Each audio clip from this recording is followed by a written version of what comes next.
আল্লাহ তুমি আজকে ওই সন্তানের চোখের পানির উসিলায় ওই মা বাপকে তুমি মাফ করে দাও। আর মা বাবা এখন তাকাই দিয়েছে গুরুস্থান থেকে আমার ফুল আমার জন্য কাঁদতেছে। ও পুত্র একটু দোয়া করস না, একটু দোয়া করস না। আল্লাহ রাব্বুল আলামিন হাবিব বলেছেন নেক সন্তান যখন মা বাবার জন্য দোয়া করে এই দোয়ার সওয়াবটা আমার আল্লাহ মা বাপের কবরের মধ্যে পাঠাইয়া দেয়। জোরে কি আল্লাহু আকবার বলা যাবে না? এই জন্য আমার যুবক, ও যুবক জানি না কাকে জানে আমার মতো পাপ হারায় হাত বাড়াইছেন, কে জানে কোন মা হারায় মা ফিরে এসেছেন। এই মা জন্য যারা চোখের পানি ফালায় কাঁদলো, ও বন্ধু, ও যুবকের দল, একটা কথা মনে রাখবেন, দিল চুললে দিল খেতে হয়, যেমন কর্ম তেমন ফল। মা বাপের কান্দায় পৃথিবীতে কেউ সুখী হতে পারে নাই। আল্লাহর হাবিব বলেন হাসরের ময়দানে যেদিন কায়েম হবে মা বাবার অবাধ্য সন্তানদের গায়ের মধ্যে আগুনের শিকল লাগাইয়া দেওয়া হবে। আল্লাহর হাবিব বলেন আল্লাহ এই লোকগুলা কারা গো?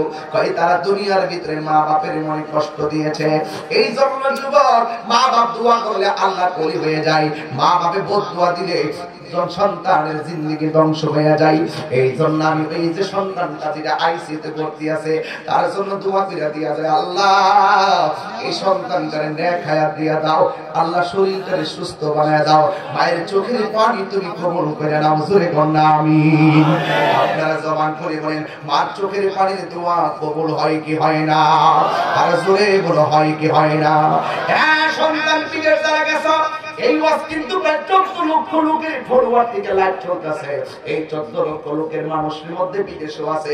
এ প্রবাসী বন্ধুরা, তোমাদেরকে বলে দিয়ে যায়, মাঝে মাঝে মা বাপরে ফোন দিও, মাঝে মাঝে মা বাপরে ফোন দিও, দিয়া দিয়া সান্ত্বনা দিও। কারণ মা বাপ তোমার কাছে টাকার বান্ডেল চাইতো না, কিন্তু বউরে দিলেও মারে কয়া দিও, জিনিস দিলে মারে কয়া দিও। যদি মারে কয়া না দাও ওই মানুষটা শেষ বয়সে বেশি দিন টিকে না। মা বাপটা কি তাকে জানেননি?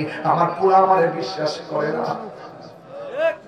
আমার ফোকা কইব অফু আমার বউরে চাইদেস দে, কিন্তু আমারে কয়া দে আমি তো তোর বিয়ে শাদী করাইছি, আমার কি জিনিস কিনার বয়স আসেনি?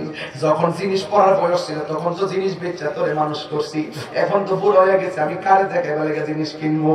ও পুত্রে, তুই তো আমার বউরে দিবি, আমারে কয়া দে, টাকা ভাড়াইলে আমারে কয়া দে, নাইলে টাকাগুলো আমার কাছে দে, আমি নিজের হাতে বউদেরকে ভাগ করে দিই, আমার নাতিদেরকে ভাগ করে দিই, ফল টান দিয়ে আমার কাছে দে, আমি নিজে ভাগ করে দেয়। কিন্তু সন্তান গোপনে বউর কাছে দে, গোপনে টাকা দে, গোপনে ব্যালেন্স করে, এই কাজগুলা জীবনে করবেন না। শেষ বয়সে যদি বাপটাকে দইরা রাখতে চান, মানসিক শান্তি দিতে চান, প্রত্যেকটা কথা বাবা আপনি শেয়ার করবেন, দেখবেন মা বাপ খাইবার পাগল না। আরে খাবার কালেই তো মনে করেন এই জায়গাতে একজন, দুইজন, তিনজন, চারজন, পাঁচজন, আরেকজন আছে আপনার স্বপন ভাইয়ের আম্মা আছে, এই 6 জন আমরা একসাথে খাইতাম বসি, একসাথে খাওয়ার পরে এখন আমি একটা প্রস্তাব করবো, একটা মা বসা আছে, হোক স্বপন ভাইয়ের মা, ভাই ভাই স্বামী রাজা ভাইয়ের মা অথবা আমার মা, যে কোনো একজন মা বসা আছে, এই জায়গার ভিতরে 6 জনের সামনে খাবার যদি বলেন 6 জন খাইতে বসছে, সবাই খাইতেছে, একটা লোক ক্ষুধা হয়ে কইল আমি খাইতাম না,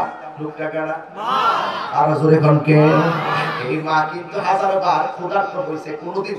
আজকে স্বামী ভাই কইতে পারবেন স্বপন ভাই জীবনে, মুস্তাক ভাই জীবনে শুনছেন মা কইছে কোনদিন কাইন্দা কিন্দা এই আমার পেটে ক্ষুধা লাগছে? জীবনে মান মুখীরা শুনছে?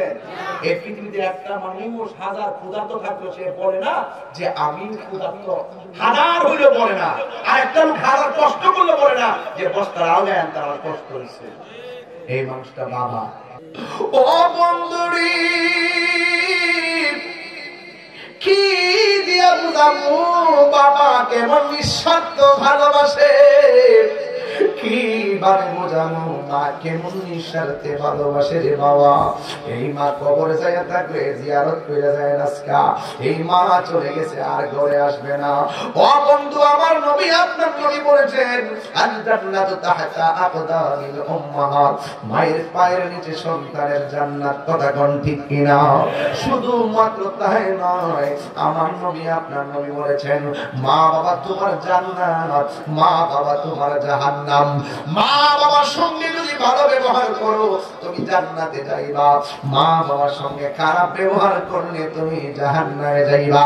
আল্লাহ বলেন يبلغن عندك الكبر أحدهما أو كلاهما أف ولا تنهرهما وقل لهما قولا كريما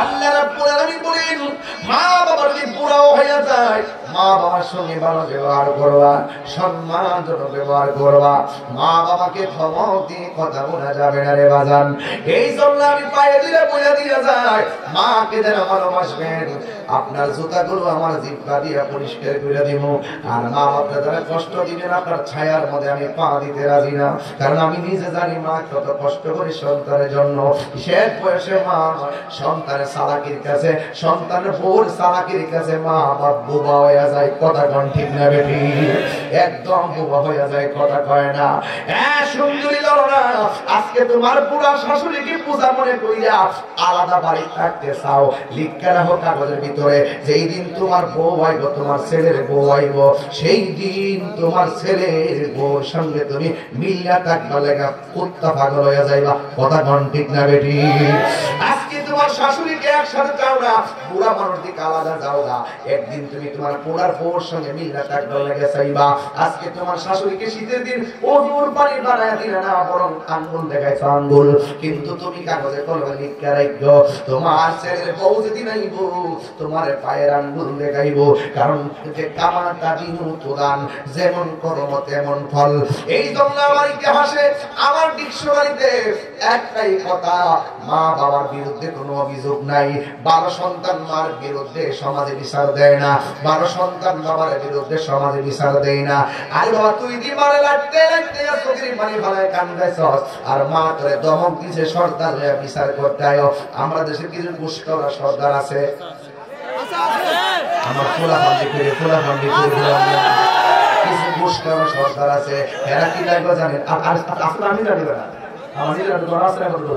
এই পুষ্করা কিছু সর্দার আছে তারা কি তা করে জানেন নিরে বাজান তারা সন্তান যখন যায় হেরা কাছে বিচার দেয় আমার আব্বা আমার দমক দিছে আমার আম্মা আমার দমক দিছে সর্দাররা তোর বাড়িতে সর্দারি করতে আয় আয়েশা কি কই জানেননি তোমার বয়স হয়েছে পুরা ইসলাম নামাজ পড়ো রোজা করো ফুতে দিলে দোয়া করো এখন কি বুড়াকে দমক দেওয়ার টাইম আসেনি যদি বেশি চিল্লাচিল্লি করো তোমার খাও তুমি খাও মা তখন ওই দেখতেছে সর্দার আয়েশা যে এই ছেলে রুজি করে হিডারা আলাদা করে দিয়া যা যেই ছেলেরা বেকার থাকে হিডার লোকে মারে বুঝাইয়া দিয়া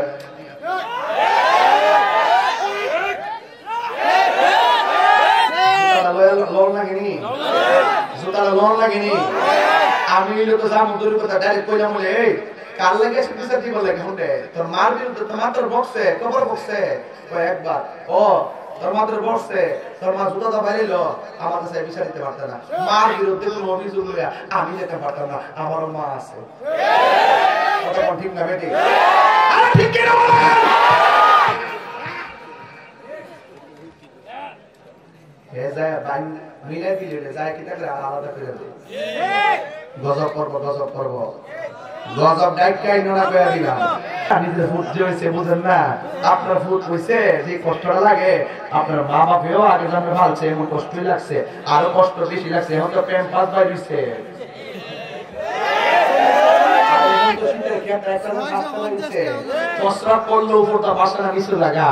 ওই সময় মার খালি কাপড় সিরা তেনা বানাইছে বানায় লইছে মার কাপড় বিচ্ছে শরীর বিচ্ছে ডাইনের মুচ্ছ বামের মুচ্ছ বুকুর উপর রাখছে এরপর বইয়া রইছে এইভাবে কিন্তু একের পরে এক রাত কাটাইছে হ্যাঁ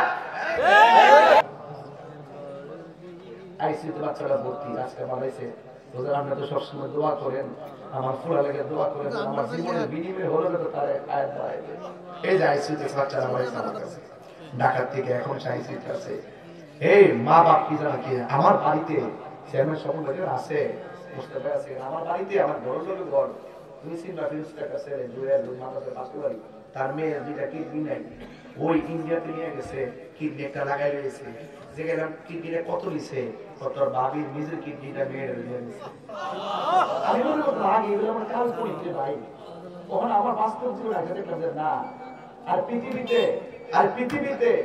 মা সন্তানদের বিয়া দেয়। ওই দিনে যে মুন্নাতে আমার এক ছেলে বাড়ি হলো কাশীপুরের দিকে, তার নাম জহির, মৌলানা জহির। আমার একটা মাদ্রাসা আছে মুন্নাতে, ওই মাদ্রাসায় সে শিক্ষকতা করতো। আল্লাহর কসম এই ছেলেটার কিডনি নাই। এরপরে অনেক আমি মাথায় কিছু তুলে দিয়েছি, কিন্তু ছেলেটা কিডনি নাই তো নাই, শরীরে এমন হয়ে গেছে। হঠাৎ করে ওই দিন মনে একটু বাজান কিডনি একটা পাইছি, তখন কিডনিটা প্রতিস্থাপন করতে প্রায় অনেক টাকা লাগে।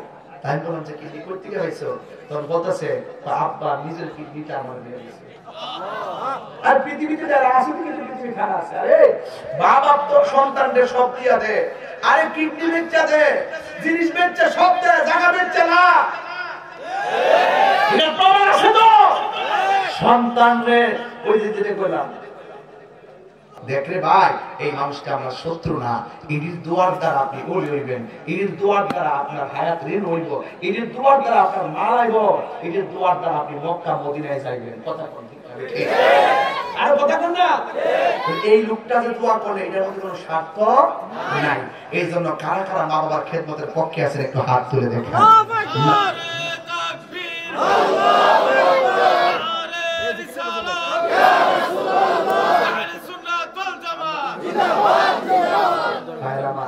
এখানে একটা গজলের বই আছে, যদি পারেন 50 টাকা করে নিয়ে যায়।